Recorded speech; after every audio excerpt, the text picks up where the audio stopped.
So, hello guys! What's up? Today's video, ipapakita ko sa inyo kung paano magluto at mag-prepare ng gourmet tuyo. So, this is very nice idea to those who are living in UAE because as I experienced it myself because I live in UAE in Abu Dhabi for the past few years. And especially if you are living in a flat or apartment and you have European, American, or ibang lahi, mga kapitbahay nyo, talagang it's little bit complicated kasi nagre-reklamo sila guys sa amoy ng tuyo. So, ako doon sa Abu Dhabi, okay naman kasi ang kapitbahay namin ay Korean at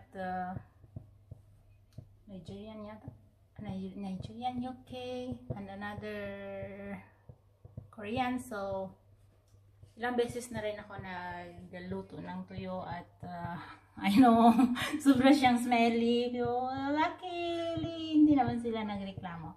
So, ito na guys, umpisahan na natin. To start with, I will show you the ingredients. So, first of all, the main ingredients is tuyo. Ito guys, masarap itong tuyo na nabili ko sa sa Muscat. Dito sa Muscat may Filipino supermarket or Filipino products at nakita ko to siya. At doon ako bumili. At masarap siya guys, since hindi siya ganun ka-alat. So, carrots for garnish later. A lot of garlic and bay leaves or ano tawag niyan sa atin? Some chili and olive oil. Yes, olive oil. And of course, ilalagyan din natin siya mamaya ng suka para preserve siya, no? Para mag-last siya. And I put little bit of black pepper and lagyan din natin siya ng mga 1 or 2 teaspoons na brown sugar.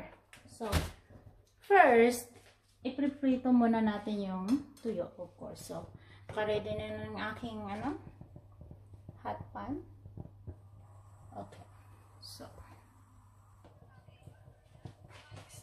ito na guys, ipiprito na natin ang tuyo.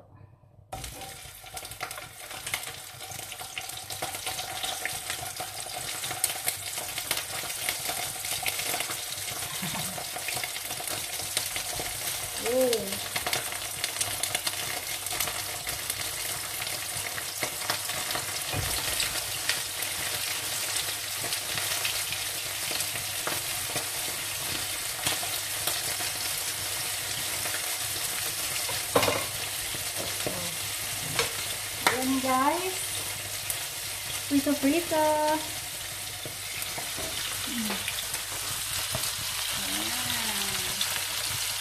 So, ito guys ang ating mga ingredients. Medyo magulo talaga ang kusina ko. Ang dami na ka. Ganyan talaga guys. Okay, so cook.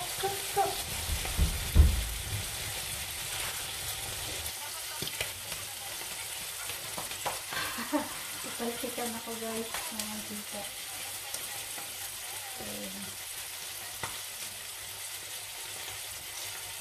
I love cooking.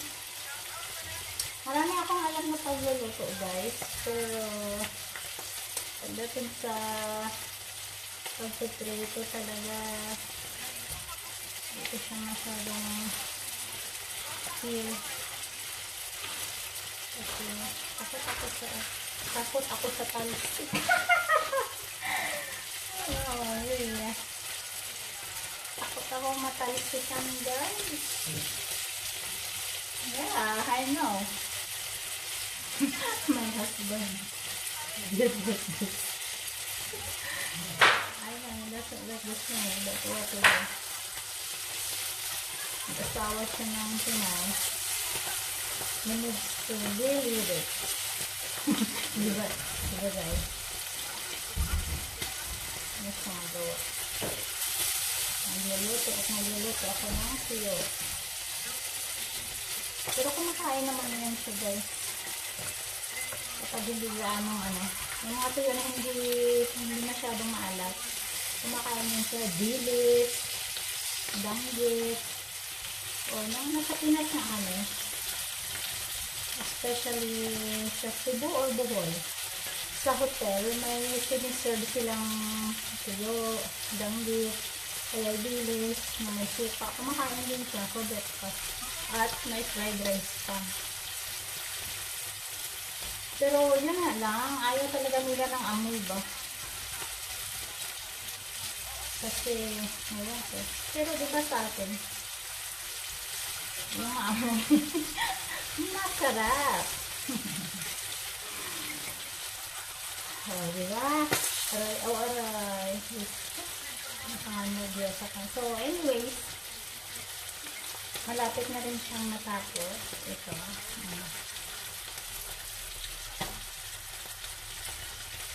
Mga ibang lahi talaga ayaw nila ng ano, ng amoy nito.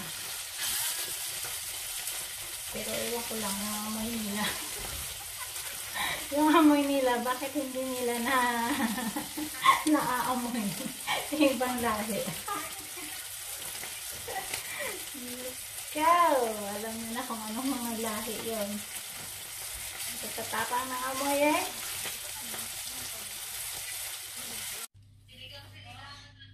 So, ito na guys. Tatanggalan na natin ang kaliskis, ulo, at buto. Ganyan. Laman na lang ang matitira. Para pag kumain tayo, hindi na natin kailangan pa maghimay-himay. Sa Pilipinas may nabibili na nasa bottle na siya. Ang sarap.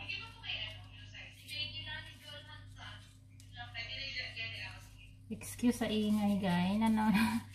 Nanonood ako sa LS ng aking kapatid from Dubai. Mega shout out in the Ellen and Iliona TV.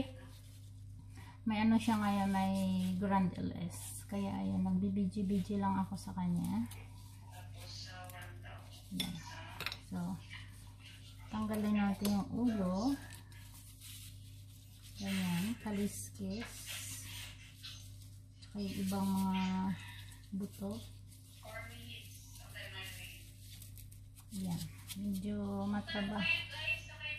medyo matrabaho siya guys. Pero worth it naman kapag ano. Worth it. Kainayan ko lang yung volume.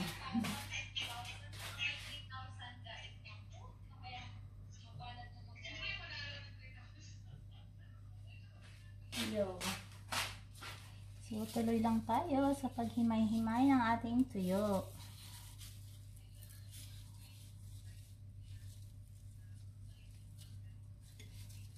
Medyo ano siya guys, kasi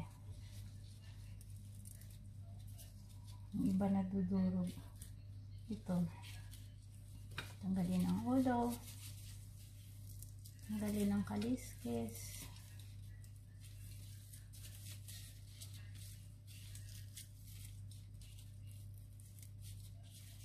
Ayan. So, ito yung magiging hitsura niya guys. Tapos, ganyan pa din natin. Para tanggalin ang buto. Yan. Yung iba, hindi kasi marunong maghimay. Pero, gusto nilang kumain. Ito, perfecto sa kanila. Tulad yung asawa ko, ayun kung kakain siya nito ngayon. Kasi medyo nag-iingat na rin siya sa kanyang mga kinakain. Gawang ng ano, meron siyang mataas ang kanyang uric. Gawin din na yan kakain. Pero dati, kumakain yan siya. Yan, nag-iingat na din talaga yan siya. Lalo na nagkaano siya, positive siya sa COVID. Ako, hirap magkasakit. Ako sa awa ng Diyos, kahit ano, pwede kong kakainin. Wala naman ako mga wala naman ako mga restrictions pagdating sa pagkain. Yun lang yung minsan gusto ko mag-diet. Minsan forget diet. Then after ilang araw or ilang weeks, nandun ka na naman. Magda-diet na ulit ako. Tapos kapag napasubo ka sa mga kainan, pag napakain ka ng madami, sasabihin mo na naman sa sarili mo na, ay, saan magda-diet? Ba't mapigilan yung sarili mo kumain ng mga masasarap, diba? Ay, naku, buhay. Yan ang sa mga, lalo na kababaihan namin, ka-shout out. Sa mga bukas, magda-diet na ako. Magbaba-diet na talaga ako. Kasi tumataba na ako. Ay, ang pagda-diet at pag-iipon ay halos magkapareho. Dahil hirap panindigan. Diba? Ganon din sa pag-iipon. Diba? Pag nakaano tayo, halimbawa, bagong sahod, may pera. Tapos nadayo sa mall. Kahit hindi mo siya, wala sa plano mo, kahit hindi mo naman siya talaga kailangan. Pag nakita mo na, ay, ang ganda, ay, ang cute. Tapos, parang hindi mo siya kayang baliwalain. Nasa isip mo siya, ay, ang ganda talaga, ang ganda. So, ano pa nga ba? You end up buying something na hindi mo naman masyado needs. So, yun. Ang hirap talaga mag-ipon. Lalo na kung wala ka naman iipunin.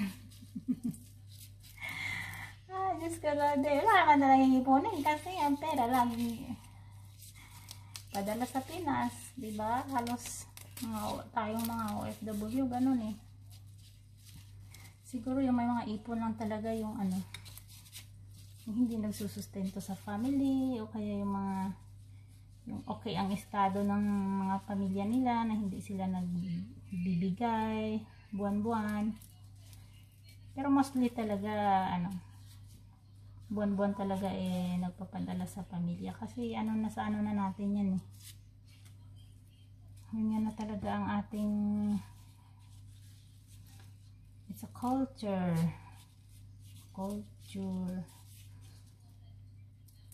kapag nag-abroad.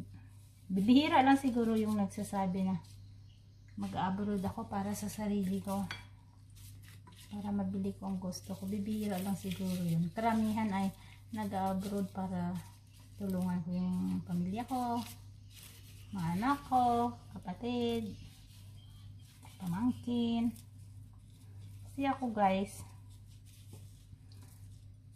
ganun ako nag-abroad ako hindi para sa sarili ko, para sa pamilya ko. Tagal ko din nagtrabaho, naging OFW. As in, ilang taon din. Wala akong ipon guys. Kasi monthly nasa Pinas ang pera. Hindi lang hindi lang, may mga months pa talaga na nadodoble ang padala, lalo na kung may mga babayarin, may mga emergency. Kailangan mo pang mag-advance sa amo, sa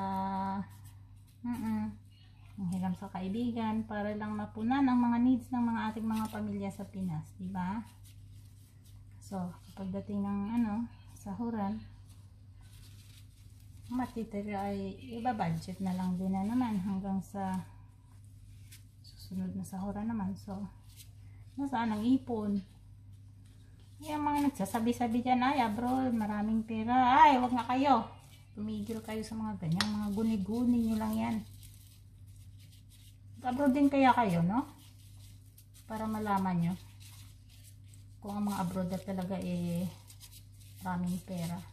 Nakikita nyo lang sa mga post-post na namasyal, nag-mall, kumain ng masarap.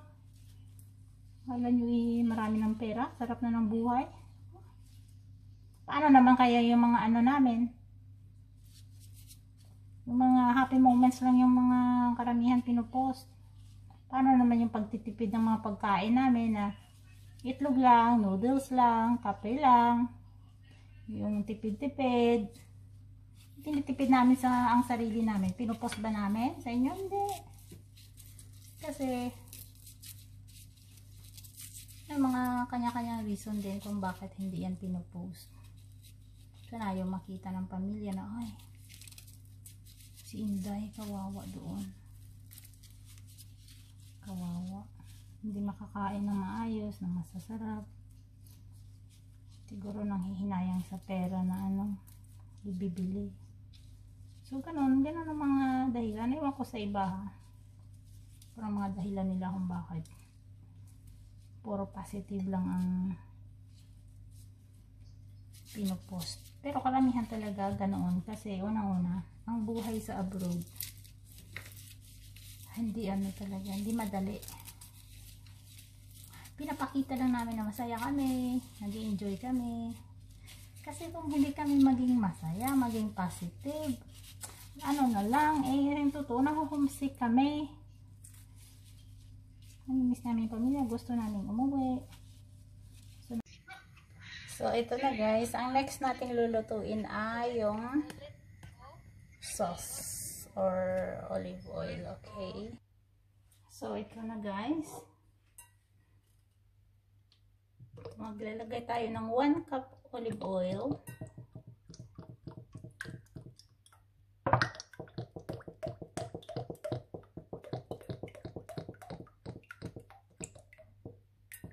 Ayan. Pasan natin yung oil. Painitin.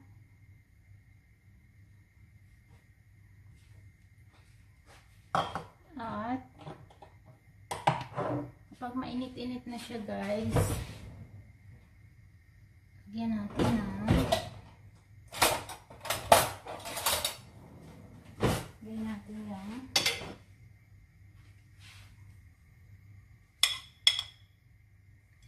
kaya nang mainit. So, magantay tayo sa tanggalin natin to dahil dito yung amoy. So, ito na guys.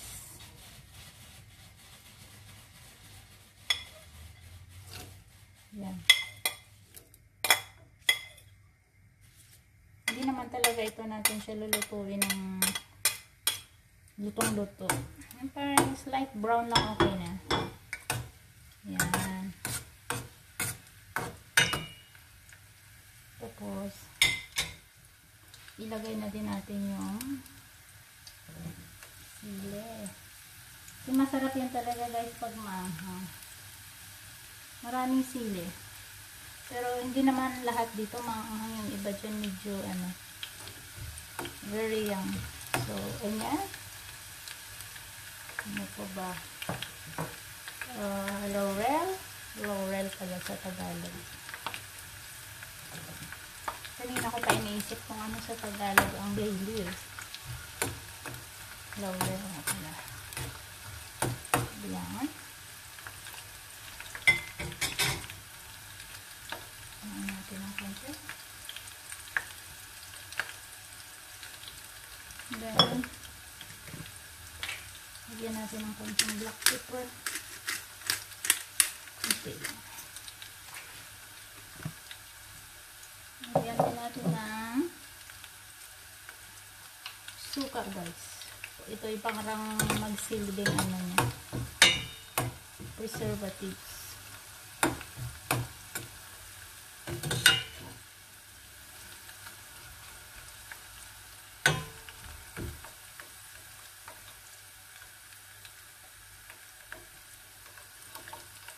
Kunti pa. Masarap pa ganun. Medyo wala naman talagang exact measurement guys. Parang lang. It's up to your taste. Ikaw na bahala mag-stand siya according sa panlasa mo. Lalagyan din natin siya ng 1 or 2 teaspoon ng brown sugar. Ilalagay ito 2 teaspoon. So, ito na guys. Almost done. Ayan. Hindi naman natin ito guys pwede matitikman dahil sobrang init. Mamaya na.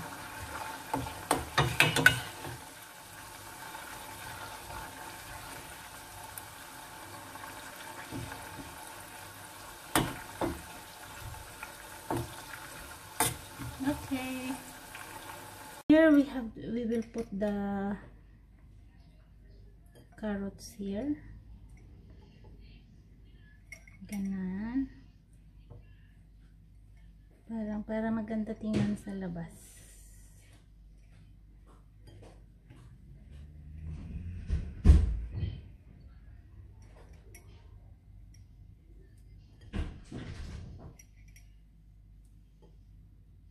Yan.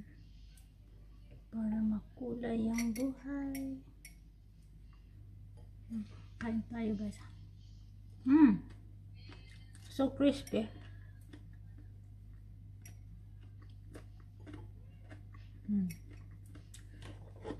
Ilalagay natin yung hinimay na tuyo. Ay, naghugas na naman na ako. Kanina nag-gloves ako. Pero ngayon hindi na. But I wash my hands. Guys, oh. Tuyo. Though yung iba may konting ano pa. Hindi naman talaga yan perfect na matanggal lahat ng kaliskis. Okay lang. So, ako lang naman ang kakain nito. Tsaka si, kasamahan namin sa bahay, si Beth. Kasi si Hadi, for sure, titikim lang yan, pero yun talaga kakain like before. So, okay. Medyo madami-dami din ito, guys. Lagyan natin ng carrots sa gitna.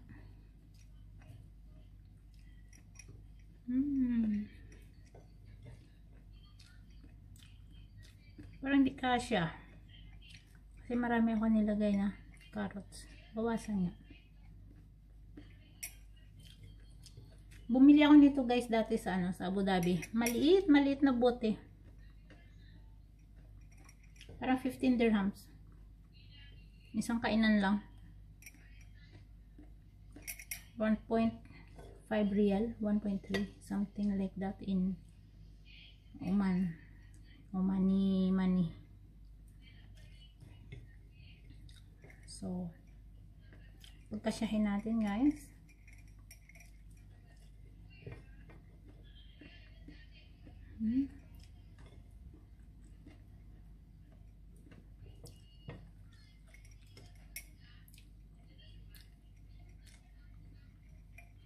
Yung ilagay din natin.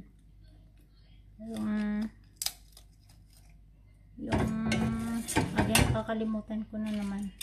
Ano nga ito sa Tagalog? Bay leaves. Laurel. Dahon laurel. Diyos ko. Ayan. Napagkasya din. Pagkasya din.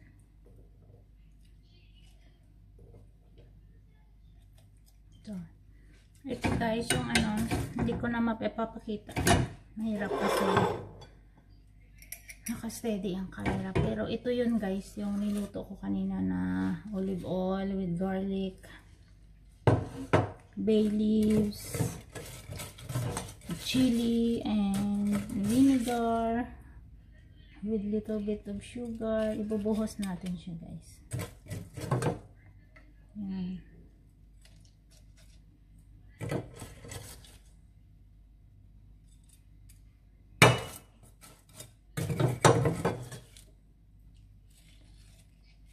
Maganda sana kung malaki itong jar. maraming mailagay na carrots. Kasi marami akong nahiwa, oh. Hindi ko siya mailagay lahat. But it's okay. First time ko naman itong ginawa. Maybe next time. Ang galingan natin.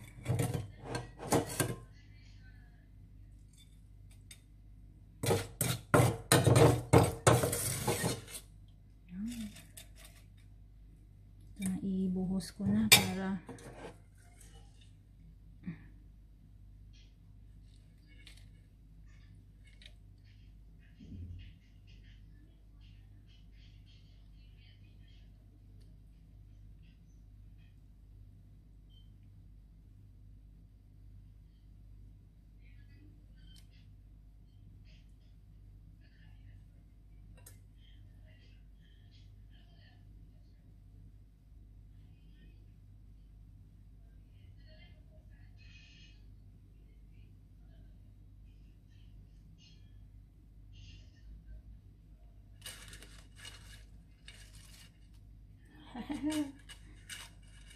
so this is it, guys. Because hindi na natin mailagay lahat na laurel.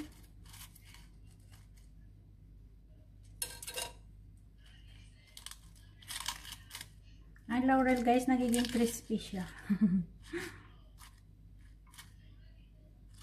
Yung burnt chili, oh.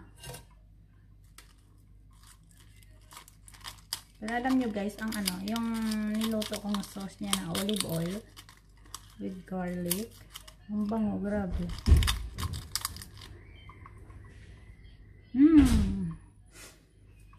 Ang bango, grabe. Upos na pala. So, this is it. Our gourmet tuyo.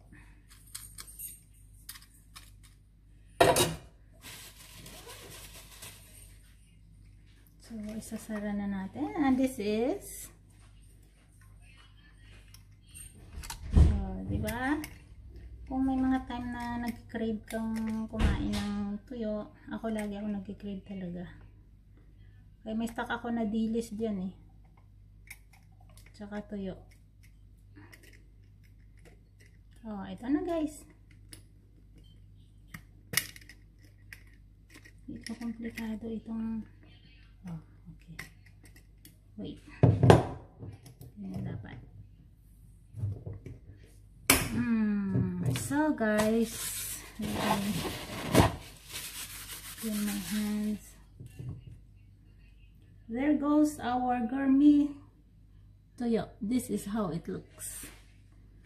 So, pwede ito siyang magstay ng maybe 1 to 2 weeks. I don't know. Pero sa akin siguro, hindi ito abuti ng 1 week. Baka bukas or the next day na. So that's it, guys. Thanks for watching Gourmet Tuyo. Bye.